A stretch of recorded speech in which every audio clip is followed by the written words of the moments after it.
समस्त को स्वागत। आज आम डिस्कसन करवा दशम श्रेणी राघवंक लंकायात्रानुकूल। प्रथम प्रश्न, रामचंद्र विस्मित होई कौन त्याग करथिले? ऑप्शन ए असन, बी सजन, सी निश्वास, डी प्रश्वास। रामचंद्र विस्मित होई कौन त्याग करथिले? आंसर हम ऑप्शन सी निश्वास। परवर्ती प्रश्न, राघवंक लंकायात्रानुकूल पद्य वैदेहीश विलास काव्यर क्यों छांदरू आसीअछि? Option A 40, B 41, C 42, D 43।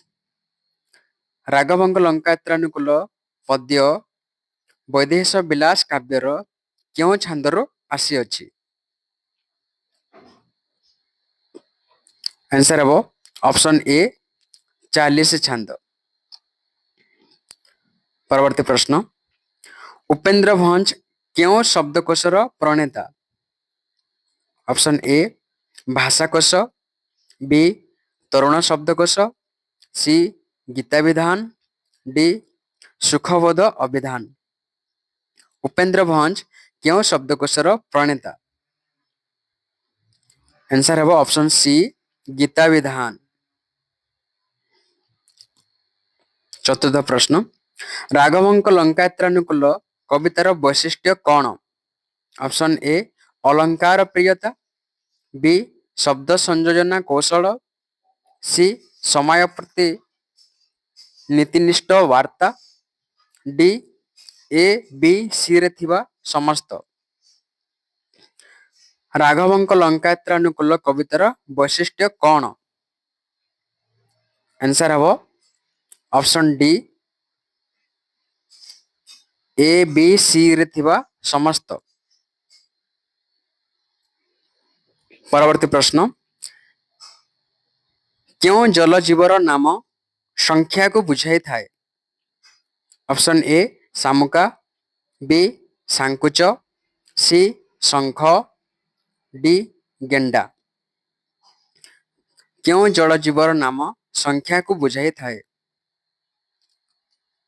Answer हम ऑप्शन सी शंख। परवर्ती प्रश्न, राघवंक लंकायात्रानुकूल कवितारे थिबा वितरणे पदटी क्यों अर्थ प्रकाश करुअछि? ऑप्शन ए पहरिवा पाई, बी पार हेबा पाई, सी बांटिवा पाई, डी उद्धार हेबा पाई। राघवंक लंकायात्रानुकूल कवितारे थिबा वितरणे पदटी क्यों अर्थ प्रकाश करुछि? आंसर हम ऑप्शन बी पार हेबा पाई। परवर्ती प्रश्न, पितृव्य काहाको कहा जाए?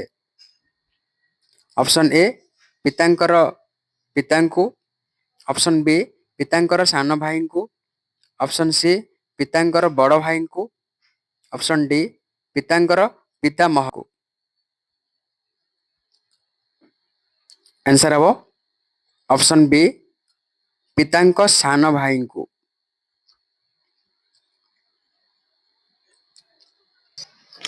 8 नंबर प्रश्न, रावण काहेकि मंदहास करथिला?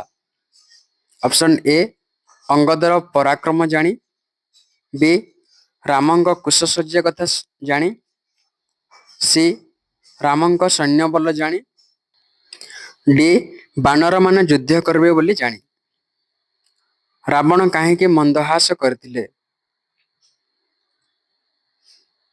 आंसर हम ऑप्शन बी रामंक कुशसज्जा कथा जानी। परवर्ती प्रश्न, राघवंक लंकायात्रानुकूल कवितारे विभूति भूषण बोली काहाको कहा जायछि? ऑप्शन ए विभीषण को, बी हनुमान को, सी शिवं को, डी रामं को। रावणक लंकायात्रानुकूल कवितारे ବିଭୂତିଭୂଷଣ ବୋଲି କାହାକୁ କୁହାଯାଇଛି? ଆନ୍ସର ହେବ ଅପସନ୍ ଡି ରାମଙ୍କୁ। ପରବର୍ତ୍ତୀ ପ୍ରଶ୍ନ, ଶୁକସାରଣ କାହାକୁ ଦେବରୂପ ଭାବେ ସମ୍ବୋଧନ କରିଥିଲେ? ଶୁକସାରଣ କାହାକୁ ଦେବରୂପ ଭାବେ ସମ୍ବୋଧନ କରିଥିଲେ? ଅପସନ୍ ଏ ରାମଚନ୍ଦ୍ରଙ୍କୁ, ବି ବିଭୀଷଣଙ୍କୁ, ସି ଅଙ୍ଗଦଙ୍କୁ, ଡି ରାବଣଙ୍କୁ। ଆନ୍ସର ହେବ ଅପସନ୍ ଡି ରାବଣଙ୍କୁ। 11 ନମ୍ବର ପ୍ରଶ୍ନ, କାହାକୁ ସନ୍ତୁଷ୍ଟ କରିବା ପାଇଁ ରାମ କୁଶଶଯ୍ୟାରେ ସଜନ କରିଥିଲେ? Option A Varun, B Ravana, C Shankar, D Vibhishan. କାହାକୁ ସନ୍ତୁଷ୍ଟ କରିବା ପାଇଁ ରାମ କୁଶଶଯ୍ୟାରେ ସଜନ କରିଥିଲେ? ଆନ୍ସର ହେବ ଅପସନ୍ ଏ ବରୁଣ। 12 ନମ୍ବର ପ୍ରଶ୍ନ, କିଏ ରାବଣର ବାର୍ତ୍ତା ନେଇ ଅଙ୍ଗଦ ନିକଟକୁ ଆସିଥିଲେ? Option A Shukasarana, B Angada, C Vibhishana, D Sugriva. କିଏ ରାବଣର ବାର୍ତ୍ତା ନେଇ ଅଙ୍ଗଦ ନିକଟକୁ ଆସିଥିଲେ? ଆନ୍ସର ହେବ ଅପସନ୍ ଏ ଶୁକସାରଣ। ଦେବରୂପ ଶବ୍ଦ କାହା ଉଦ୍ଦେଶ୍ୟରେ କବି ପ୍ରଯୋଗ କରିଛନ୍ତି? Option A Ramachandra, B Ravana, C Vibhishana, D Varuna. ଦେବରୂପ ଶବ୍ଦ କାହା ଉଦ୍ଦେଶ୍ୟରେ କବି ପ୍ରଯୋଗ କରିଛନ୍ତି? ଆନ୍ସର ହେବ ଅପସନ୍ ବି ରାବଣ। 14 ନମ୍ବର, ରାମଚନ୍ଦ୍ର ସମୁଦ୍ରକୁ ପର୍ବତରେ ପୋତିବାର ବିଚାର କରିଥିଲେ କାହିଁକି? ଅପସନ୍ ଏ ରାବଣ ନିଧନ ପାଇଁ, ଅପସନ୍ ବି ସୀତାଙ୍କୁ ପାଇବାର ଆଶା ଯୋଗୁଁ, ସି ନିଜ ଶକ୍ତି ପ୍ରଦର୍ଶନ ପାଇଁ, ଡି ଲଙ୍କାକୁ ଧ୍ୱଂସ କରିବା ପାଇଁ। ରାମଚନ୍ଦ୍ର ସମୁଦ୍ରକୁ ପର୍ବତରେ ପୋତିବାର ବିଚାର କରିଥିଲେ କାହିଁକି? ଆନ୍ସର ହେବ ଅପସନ୍ ବି ସୀତାଙ୍କୁ ପାଇବାର ଆଶା ଯୋଗୁଁ।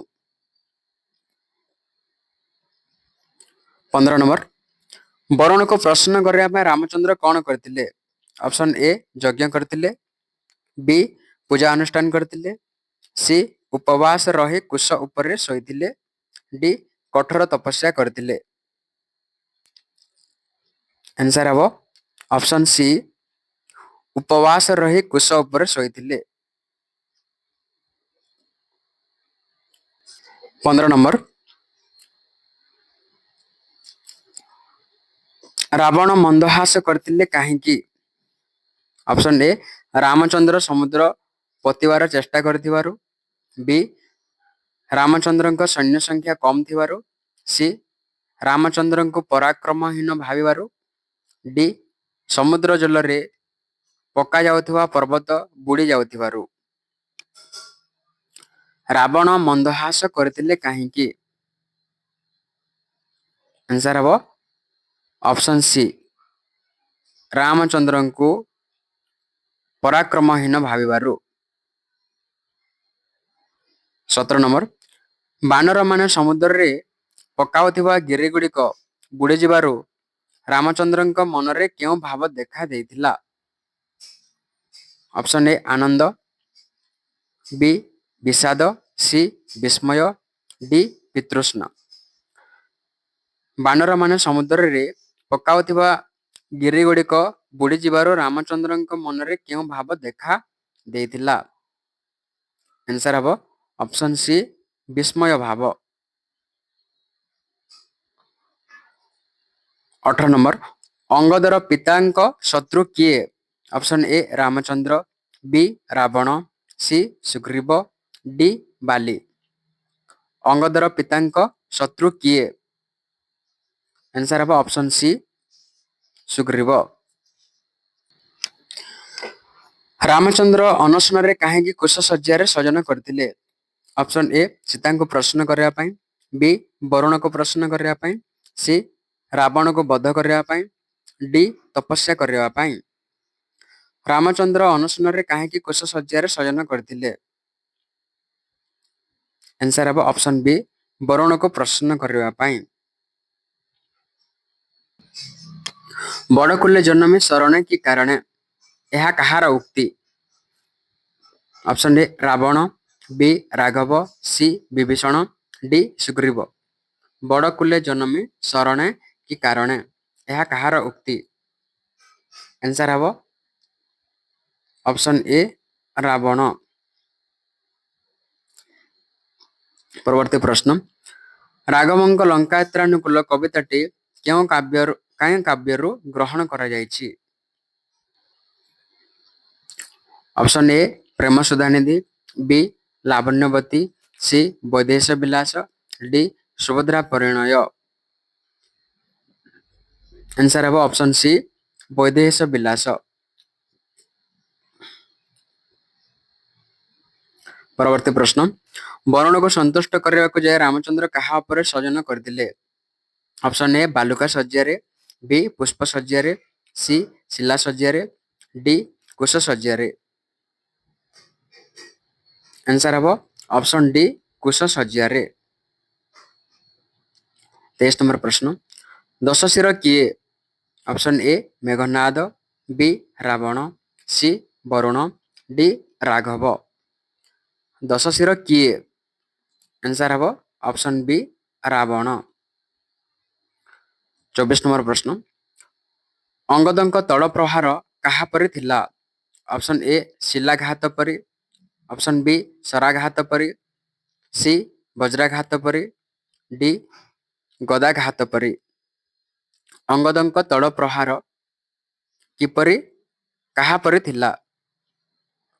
आंसर हम ऑप्शन सी ବଜ୍ରାଘାତ ପରି। 25 नंबर ଓଡ଼ିଆ ସାହିତ୍ୟରେ ବଳିଷ୍ଠ କବିତ୍ୱ ପାଇଁ ଉପେନ୍ଦ୍ର ଭଞ୍ଜ କେଉଁ ଉପାଧିରେ ଭୂଷିତ? ऑप्शन ए कवि सूर्य, बी कविचंद्र, सी कवि चूड़ामणि, डी कवि सम्राट। ଓଡ଼ିଆ ସାହିତ୍ୟରେ ବଳିଷ୍ଠ କବିତ୍ୱ ପାଇଁ ଉପେନ୍ଦ୍ର ଭଞ୍ଜ କେଉଁ ଉପାଧିରେ ଭୂଷିତ? आंसर हम ऑप्शन डी कवि सम्राट ଉପେନ୍ଦ୍ର ଭଞ୍ଜ। 26 नंबर सिंधुକୁ ପୋତିବାରେ ବିଫଳ ହେବା ପରେ ରାଘବଙ୍କ ମନରେ କେଉଁ ଭାବ ସୃଷ୍ଟି ହୋଇଥିଲା? ऑप्शन ए विषाद भाव, बी विस्मय भाव, सी वितृष्णा भाव, डी वैराग्य भाव। सिंधुଙ୍କୁ ପୋତିବାରେ ବିଫଳ ହେବା ପରେ ରାଘବଙ୍କ ମନରେ କେଉଁ ଭାବ ସୃଷ୍ଟି ହୋଇଥିଲା? आंसर हम ऑप्शन बी विस्मय भाव। 27 नंबर ରାମଙ୍କ ଶିବିରକୁ ରାବଣ କାହାକୁ ଚାର ବା ଦୂତ କରି ପଠାଇଥିଲେ? ऑप्शन ए मेघनादଙ୍କୁ, बी ବିଭୀଷଣଙ୍କୁ, सी अंगदଙ୍କୁ, डी ଶୁକସାରଣଙ୍କୁ। आंसर हम ऑप्शन डी ଶୁକସାରଣଙ୍କୁ। परवर्ती प्रश्न राघव शब्दटी କାହା ପାଇଁ ଉଦ୍ଦିଷ୍ଟ? Option A Ravan, B Dasharatha, C Ramachandra, D Vibhishana. Raghava शब्दटी କାହା ପାଇଁ ଉଦ୍ଦିଷ୍ଟ? आंसर हम ऑप्शन सी रामचंद्र। 29 नंबर ରାମଚନ୍ଦ୍ରଙ୍କୁ ସେତୁବନ୍ଧ ବାନ୍ଧିବାରେ କେଉଁମାନେ ସାହାଯ୍ୟ କରିଥିଲେ? ऑप्शन ए ହସ୍ତୀମାନେ, बी ଘୋଡ଼ାମାନେ, सी ବାନରମାନେ, डी ମୃଗମାନେ। आंसर हम ऑप्शन सी ବାନରମାନେ। 30 नंबर ରାମଚନ୍ଦ୍ର ସୀତାଙ୍କୁ ପାଇବା ପାଇଁ କେଉଁ ସ୍ଥାନକୁ ଯାତ୍ରା କରିଥିଲେ? Option A Kishkindha, B Panchavati, C Ayodhya, D Lanka. Ramachandra ସୀତାଙ୍କୁ ପାଇବା ପାଇଁ କେଉଁ ସ୍ଥାନକୁ ଯାତ୍ରା କରିଥିଲେ? आंसर हम ऑप्शन डी ଲଙ୍କା। 31 नंबर ଶୁକ ସାରଣ କିଏ? ऑप्शन ए ରାବଣର ଦୁଇ ଅନୁଚର, बी ରାବଣର ଦୁଇ ମନ୍ତ୍ରୀ, सी ରାବଣର ଦୁଇ ସେନାପତି, डी ରାବଣର ଭ୍ରାତା। ଶୁକ ସାରଣ କିଏ? आंसर हम ऑप्शन बी ରାବଣର ଦୁଇ ମନ୍ତ୍ରୀ। 32 नंबर ରାବଣକୁ କିଏ ଦେବରୂପ ବୋଲି ସମ୍ବୋଧନ କରିଥିଲେ? Option A Vibhishana, B Sugriva, C Shukasarana, D Ramachandra. ରାବଣକୁ କିଏ ଦେବରୂପ ବୋଲି ସମ୍ବୋଧନ କରିଥିଲେ? आंसर हम ऑप्शन सी ଶୁକସାରଣ। 33 नंबर ଶୁକସାରଣ କେଉଁ ରୂପ ଧରି ବିଭୀଷଣ ଓ ଅଙ୍ଗଦଙ୍କ ନିକଟକୁ ଯାଇଥିଲେ? ऑप्शन ए हंस रूप, बी बतक रूप, सी बग रूप, ଡି ଜାତକ ରୂପ। ଆନ୍ସର ହେବ ଅପସନ ବି ବତକ ରୂପ। 34 ନମ୍ବର ଅଙ୍ଗଦର ପିତୃବ୍ୟ କିଏ? ଅପସନ ଏ ହନୁମାନ, ବି ବିଭୀଷଣ, ସି ରାମଚନ୍ଦ୍ର, ଡି ସୁଗ୍ରୀବ। ଅଙ୍ଗଦର ପିତୃବ୍ୟ କିଏ? ଆନ୍ସର ହେବ ଅପସନ ଡି ସୁଗ୍ରୀବ। ପରବର୍ତ୍ତୀ ପ୍ରଶ୍ନ ଶୁକସାରଣ କାହା ଭୟରେ ଶୀଘ୍ର ପଳାଇ ଆସିଥିଲେ? ଅପସନ ଏ ହନୁମାନଙ୍କର, ବି ରାମଚନ୍ଦ୍ରଙ୍କର, ସି ଲକ୍ଷ୍ମଣଙ୍କର, ଡି ଅଙ୍ଗଦ ଓ ବିଭୀଷଣଙ୍କର। ଶୁକସାରଣ କାହା ଭୟରେ ଶୀଘ୍ର ପଳାଇ ଆସିଥିଲେ? ଆନ୍ସର ହେବ ଅପସନ ଡି ଅଙ୍ଗଦ ଓ ବିଭୀଷଣ।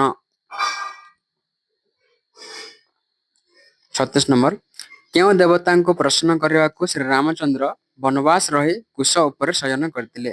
ଅପସନ ଏ ଶିବ, ବି କୁବେର, ସି ବରୁଣ, ଡି ବ୍ରହ୍ମା। କେଉଁ ଦେବତାଙ୍କୁ ପ୍ରସନ୍ନ କରିବାକୁ ଶ୍ରୀରାମଚନ୍ଦ୍ର ଉପବାସ ରହି କୁଶ ଉପରେ ଶୟନ କରିଥିଲେ? ଆନ୍ସର ହେବ ଅପସନ ସି ବରୁଣ। ରସପଞ୍ଚକ କାହାର ରଚନା? Option A Baladeva Ratha, B Radhanath Ray, C Upendra Bhanja, D Dinakrushna Das. Rasapanchaka କାହାର ରଚନା? ଆନ୍ସର ହେବ ଅପସନ ସି ଉପେନ୍ଦ୍ର ଭଞ୍ଜ। 38 ନମ୍ବର ରାମ କୁଶଶଯ୍ୟାରେ ଶୟନ କରୁଥିବା କଥା ଶୁଣି ରାବଣର କଣ ମନ୍ଦ ହୋଇଯାଇଥିଲା? ଅପସନ ଏ କ୍ରୋଧ, ବିରସ, ସାହସ, ବୁଦ୍ଧି। ରାମ କୁଶଶଯ୍ୟାରେ ଶୟନ କରୁଥିବା କଥା ଶୁଣି ରାବଣର କଣ ମନ୍ଦ ହୋଇଯାଇଥିଲା? ଆନ୍ସର ହେବ ଅପସନ ବି ବିରସ।